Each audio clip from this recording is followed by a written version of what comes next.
There's a kind of silence a man learns to recognize out here, and it ain't the peaceful kind. Not the hush before sunrise when the birds are still thinking about singing, and not the easy quiet of a ranch settling down after a long day's work. No, this was something tighter, heavier, the kind of silence that feels like the land itself is holding its breath. The kind that comes when a whole lot of men decide all at once to stop moving. On that fourth morning, Rhett Vance stepped out of his barn and found his valley ringed in stillness and riders. He paused there, a grain bucket hanging from one hand, and let his gaze drift slow across the ridge lines, counting without hurry. Riders to the north, more strung along the eastern bluff, others posted on the low rise out west, dark shapes against the pale sky, motionless as carved stone. He didn't bolt. He didn't reach for the rifle propped beside the barn door either, just stood there in the thin morning light, bucket resting at his side, and let his mind circle back to the woman he'd dragged out of a dry wash 4 days earlier, and every decision he'd made since. Most men, if you ask them, would tell you they know the difference between right and wrong. They say it easy, like they're talking about the weather, because most of them have never had that belief tested where it matters. Rhett Vance wasn't much for talk like that, never had been.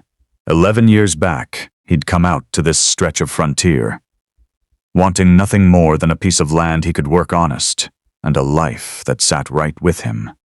He built his place in a shallow basin where 2 low ridges leaned toward each other, and a creek ran clean from spring into late fall. He raised cattle, kept a small string of horses, grew what he needed in a modest garden through the summer months, and spent winters reading whatever books he could lay his hands on. It was a quiet life, made sense. Rhett wasn't the sort of man who went looking for trouble. Never had to. Trouble had a way of finding folks out here all on its own. 4 days before that morning, before the riders, before the silence tightening around his land, it found him in the shape of a woman lying still at the bottom of a dry wash 6 miles east of his boundary. He'd been riding fence along the eastern pasture, checking a stretch his 2 hands. Bram Holt, steady and seasoned, and young Cade Roran had marked for repair the week before. The morning had been dull and overcast, that flat gray light making distances blur and the desert look half unreal. His gelding, Grain, had been with him 8 of those 11 years. Slowed on his own, ears forward, nostrils flaring toward the wash. Rhett had learned long ago not to ignore that kind of signal. He reined in and followed the horse's attention. That's when he saw her. She lay at the base of the far bank, half hidden beneath the tangled roots of a dead cottonwood torn down in the last storm. If Grain hadn't drawn his eye, Rhett would have ridden right past and never known. Even from a distance he could tell she was Apache. The beadwork along her dress caught what little light there was. She was on her side, one arm stretched across the sand, too still. Wrong kind of still. Not sleeping, not resting. Something else. Rhett swung down from the saddle and made his way into the wash. The sand below was cool, untouched. No tracks but his own cutting across it. When he knelt beside her and pressed 2 fingers against her neck, he found a pulse, weak, uneven, but alive. Her breathing came shallow, measured, like every breath cost her something she couldn't afford to spend. He turned her carefully onto her back, and that's when he saw it. A knife wound low on her left side beneath the ribs. Not fresh, days old. The blood had dried dark, and the skin around it burned red and angry. She'd done what she could, packed it with moss and strips of torn cloth. It had slowed the bleeding enough to keep her alive this long, but not long enough. Without proper care, she might have had a day left, 2 at most, if luck held. Rhett Vance stayed there a long moment, crouched beside her, weighing more than just her condition. His gaze drifted across the barren wash, then out toward the open country stretching in every direction, empty, unforgiving. Up on the ridge, Grain stood waiting, calm and steady, watching him like he always did. Rhett was a practical man. And out here, practicality came with its own set of rules. A man could list a dozen good reasons to leave an unconscious Apache woman right where he found her and ride on. Folks down in the nearest town, 40 miles south, would have told him just that. Said he owed her nothing, said it was dangerous. Some would have said worse and said it like it was gospel. But Rhett's kind of practical ran deeper than that. He was the sort of man who once rode into a river crossing during a storm and found a stranger's wagon stuck fast in rising water. He hadn't known those people, never saw them again. But he still spent 2 hours, waist-deep in freezing current, hauling and pushing until that wagon came loose because it needed doing. That was the kind of man he was, practical enough to understand risk and decent enough to act anyway. He climbed back up the bank, pulled a rolled blanket from behind his saddle, then returned to the wash and got to work. Her name was Sierra. He didn't learn it until the second day, when the fever finally loosened its grip enough for her to speak. Even then it came slow, fragments at first, just her name, then silence, then a few more words when her strength allowed it. She'd been traveling alone. That part didn't surprise him. She told him she'd been heading west, trying to catch up with her people, the Stone Wind people, who had moved camp ahead of trouble she only hinted at, speaking in careful, measured English shaped by years of moving between worlds that didn't always welcome her. She didn't explain the wound right away, and Rhett didn't press. What had happened to her was hers to tell when she chose. That first night, he cleaned and dressed the wound as best he could, boiled cloth, boiled tools, the same way his mother had taught him and her mother before that. Frontier medicine, old knowledge, the kind that kept people alive long before there were doctors within reach. He laid her in his own bed and took the chair by the door, the way a man does when someone might wake up confused, in pain, unsure if they're safe or who they've woken up beside. By morning, the fever had broken some. By evening, she was awake enough to watch him. She tracked him with quiet, steady eyes, taking everything in, giving nothing away. There was no fear in her. Rhett saw that plain as day, and he respected it.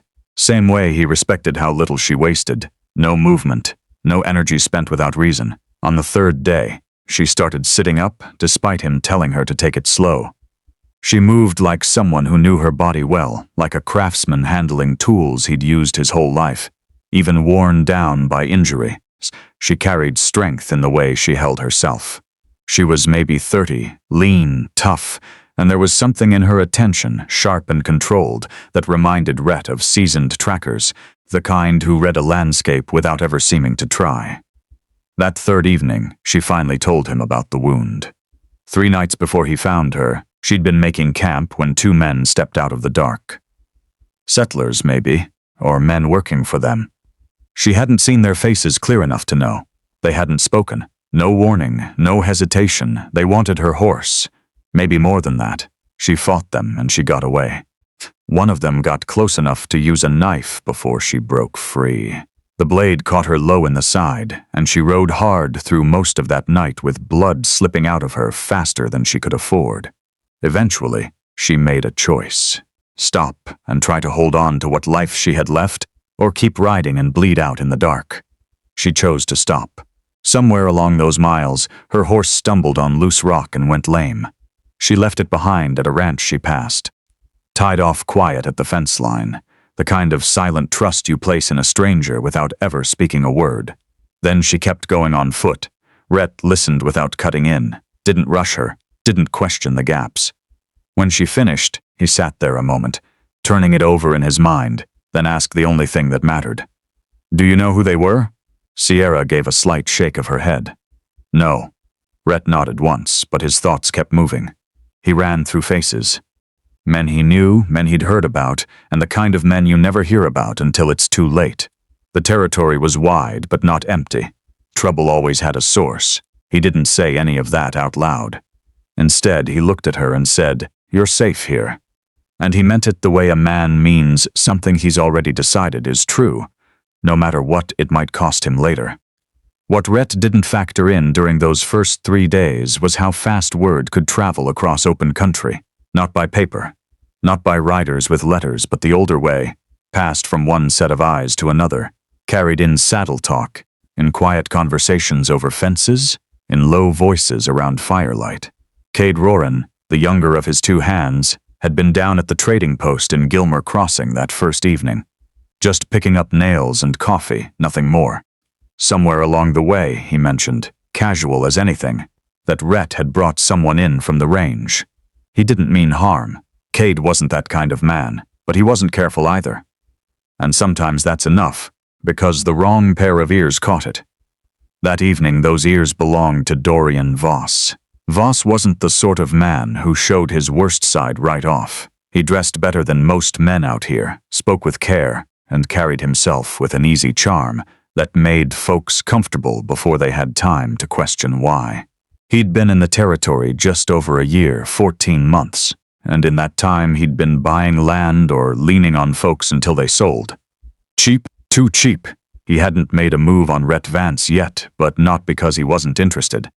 The creek running through Rhett's land was the only steady water for 40 miles in any direction, and men like Voss didn't ignore water. They waited, they watched, they looked for an opening, and when he heard the word Apache tied to Rhett's place, he found one.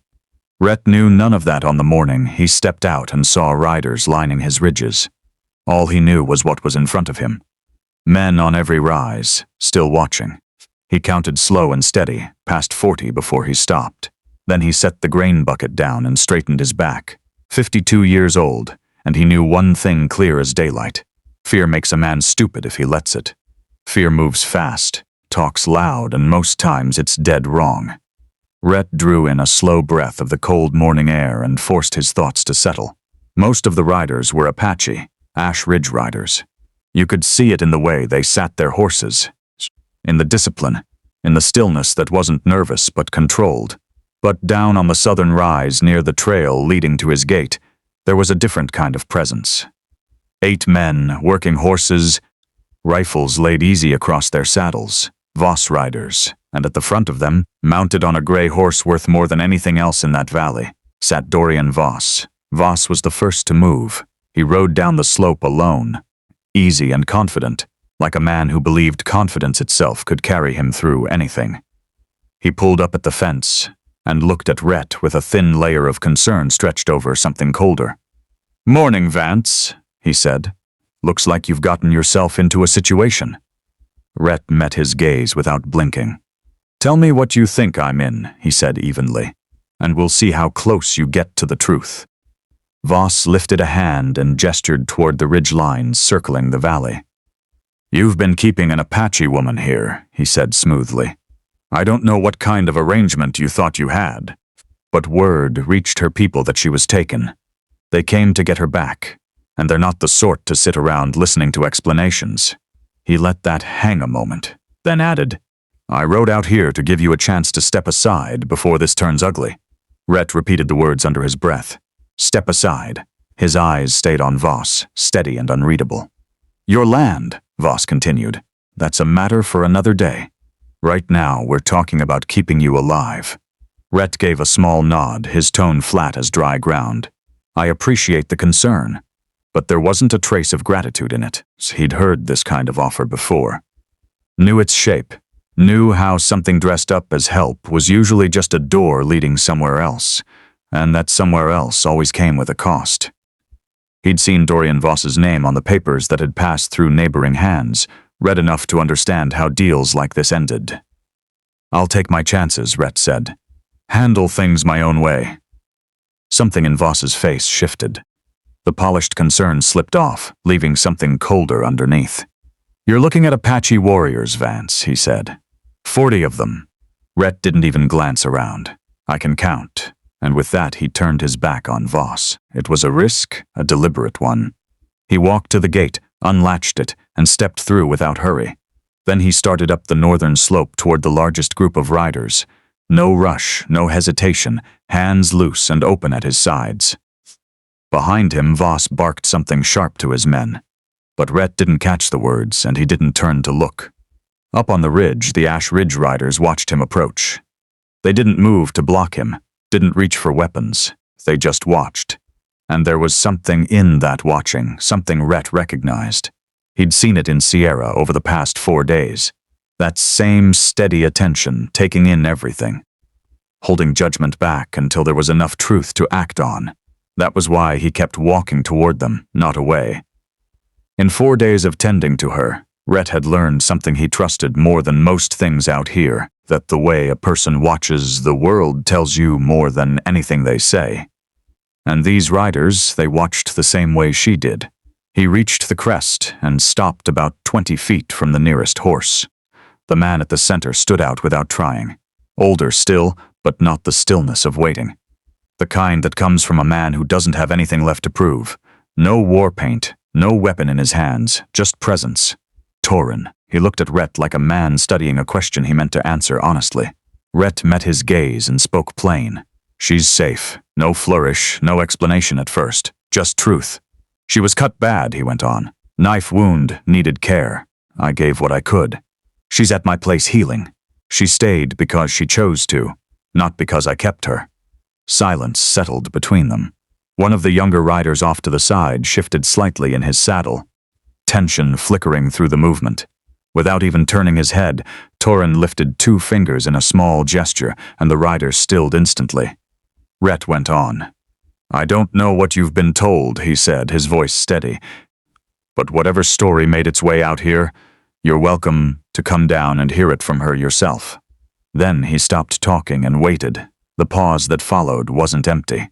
It carried weight, the kind that comes when a man is measuring truth, not just hearing words. The older man spoke at last, his English clipped, deliberate, every word placed with care. You did not call soldiers. Rhett shook his head. No, you did not ride to town, did not speak of what you found. No. Another pause settled in. Then the question came, simple and sharp. Why? Rhett took a breath, turning that over before answering. Not searching for something clever, just something true. Because it wasn't my story to tell, he said. It was hers. Something shifted among the Ash Ridge riders. You couldn't see it plain, couldn't hear it, but it moved through them like a change in wind, subtle, undeniable. Torin held Rhett's gaze a moment longer. Then he nudged his horse forward 3 slow steps. The others followed without hesitation, and together they turned and started down off the ridge toward the ranch. That was the moment everything tilted. The point where what had come before met what was about to follow. Dorian Voss had not planned for that. He'd ridden out that morning with a clean story in his head and 8 armed men to make sure it held. Simple enough, create a crisis, step in as the solution, and leave Rhett owing him. After that, the land would come easy. That had been the plan. What he hadn't counted on was this. He hadn't counted on the Ash Ridge riders coming to confirm a truth, not reclaim a captive. Hadn't counted on the Stone Wind people trusting Sierra enough to ask questions before drawing blood. And he sure as hell hadn't counted on Rhett Vance walking straight up to 40 armed riders like he was settling a fence line dispute. When the riders came down into the yard, Sierra stepped out of the cabin on her own. She moved slow, careful. The wound hadn't finished healing, and every step carried weight, but she didn't lean on anyone, didn't ask for help. She crossed the yard under her own strength and stopped in the morning light, facing Torin on his gray horse. She spoke to him in Apache, low, steady, certain. Torin listened. Then his eyes moved, first to Rhett, then to the cabin, then to the bandaging still visible beneath the edge of her dress. He answered her in the same tongue, just as brief. At once 2 riders, Mika and Tar, slid down from their saddles and stepped forward. Sierra turned to them, speaking quietly for several minutes while Torin remained mounted, his attention drifting across the yard to Dorian Voss. By then, Voss had already brought his men down from the southern rise, not because he wanted to, but because staying up there watching from a distance made him look exactly like what he was. A man who'd set a play in motion and was now watching it fall apart. So he stepped into it. He stood in the yard doing what he always did when things slipped out of his control, talking. He spoke about safety, about protecting the community, about the concerns of settlers trying to survive in hard country. Every word polished, measured, aimed straight at Torin, as if he could talk the man into seeing the world the way he needed him to. But Torin wasn't listening the way Voss expected. He listened the same way he had on the ridge, quiet, patient, taking everything in, holding it against what he already knew. There was no urgency in him, no reaction, only judgment, the kind that comes from a man who has heard every version of a lie and learned how to tell when words are being used as tools instead of truth. Then he spoke, not loudly, not directed at anyone in particular, but his voice carried across the yard all the same. This man brought guns to take what was not threatened. Voss opened his mouth to answer, to twist it, reshape it. But Torin looked at him, and that was enough. The words died before they ever left his throat. Off to the side, Bram Holt had stepped out from the bunkhouse. He stood quiet at the edge of the yard, hat in his hands, his face still as weathered wood, giving nothing away. Cade Roran stood a few steps behind him, a whole lot less steady on his feet, tension written plain across his face, but he didn't bolt. And out here, that counted for something. Rhett Vance remained by the gate, arms loose at his sides, watching it all unfold, without stepping in, without backing away. Dorian Voss made one last attempt. He turned toward Rhett, his voice dropping low, but not low enough to keep the rest of the yard from hearing it. "You're making yourself an enemy today, Vance," he said. "Think carefully." It was meant to sound like advice, but it didn't land that way. It landed like what it really was, a quiet admission that the morning hadn't gone his way, and a man who says, "Think carefully" as he's backing off is never a man who's finished with you. Rhett held his gaze. "I've already done my thinking," he said evenly, "and I'll keep doing it." That was all. Voss studied him a second longer, then turned away. No argument, no final push. He and his riders rode out without ceremony, heading south the same way they'd come. Hooves struck dry ground, the sound facing slow into distance until it disappeared altogether. Silence settled back into the yard. The Ash Ridge riders, who had dismounted, were already climbing back into their saddles. Movements calm, controlled. Torin guided his horse forward, stopping beside Rhett. He looked down at him for a moment before speaking.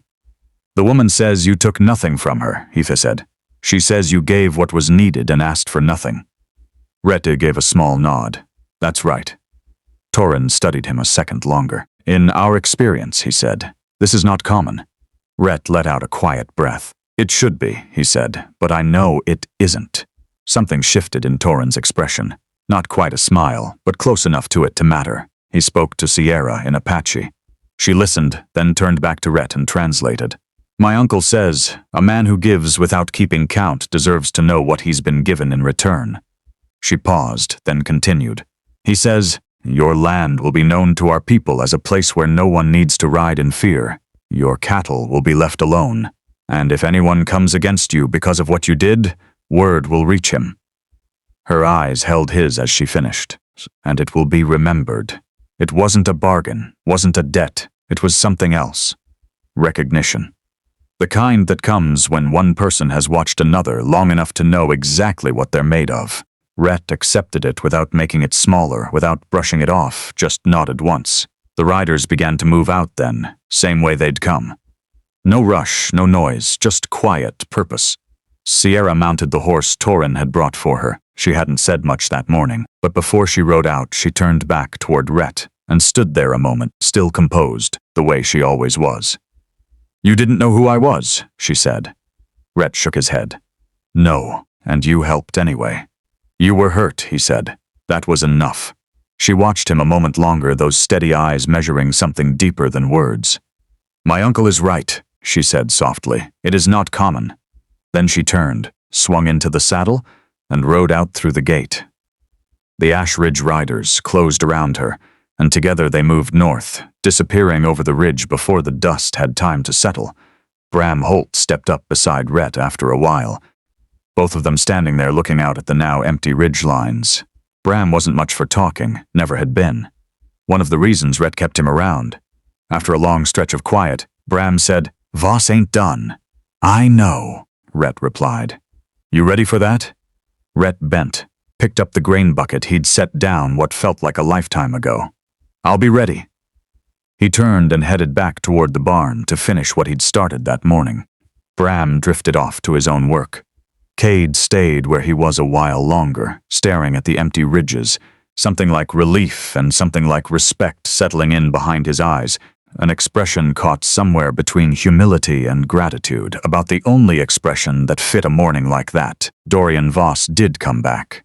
Men like him always do, because the kind who confuse stubbornness with principle rarely know the difference, at least not until something finally stands in their way.